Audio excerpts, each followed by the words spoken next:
I haven't looked at the box score yet, but I know that offensively tonight we did a much better job shooting the ball. Our value was fairly good.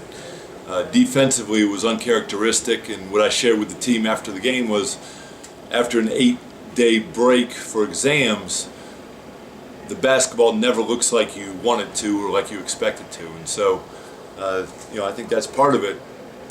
But Florida A&M did a good job with their offense attacking us, but we certainly did not guard them as well as we expected.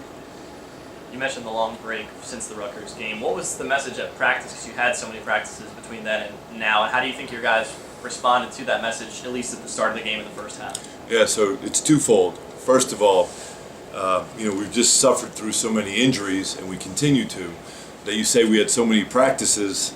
We don't have many full practices. We don't have many practices where we have as many guys as we like. The other part to it is we did spend a lot of time during these 8 days on offense, and so that did show up. And so part of basketball is trying to find the right balance of being a tough, gritty defensive team while also being efficient and being a good offensive team. They shot 51% from the floor today, 8 of 17 from 3. Did they do anything that you did not expect them to do? They did shoot the ball well, and the biggest thing was their value. So, what we normally do is steal the ball. And we did end up with 11 steals, but we only had 3 at halftime. So, the thing that Florida A&M did well was they took care of the ball. We really expected to create more turnovers. They had 4 turnovers in the first 4 minutes of the game, some ugly ones, and it looked like that. At that point, you're going to run away with the turnover battle.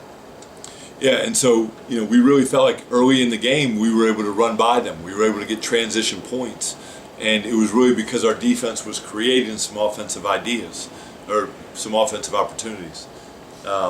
Once Florida A&M started to take care of the ball a little bit better, then it was tougher to score. Simply, we didn't have enough running opportunities. What did you think about the fact that Joe took all 8 of his shots from three-point range? I didn't realize that. Actually, I do remember him shooting a layup. He must have gotten fouled. But, it's not about shooting a specific shot, whether it's a 3 or a layup. It's about finding the right shots.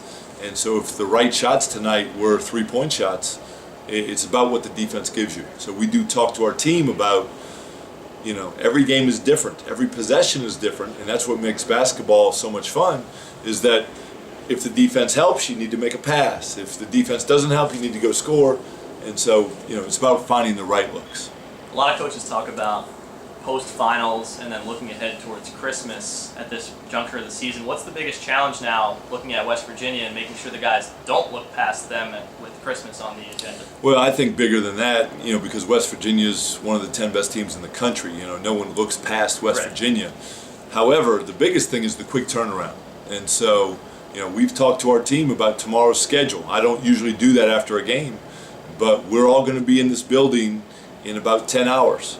And we're going to be starting our preparation as a team, talking about our players, for West Virginia tomorrow morning at, before 9 o'clock. So the quick turnaround with a noon game. We also don't have a shoot-around at West Virginia.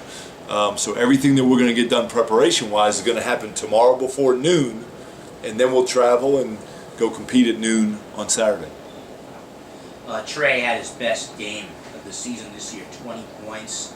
It was 3 of 3 from three-point land. He had only made 2 threes the whole season up to this point. How big of a confidence boost is this for him? Yeah, it certainly should help. And whenever you're adjusting to a new level, so whether we're talking about Trey or Yvonne or Paris, all 3 of those guys have only played 11 Division I games.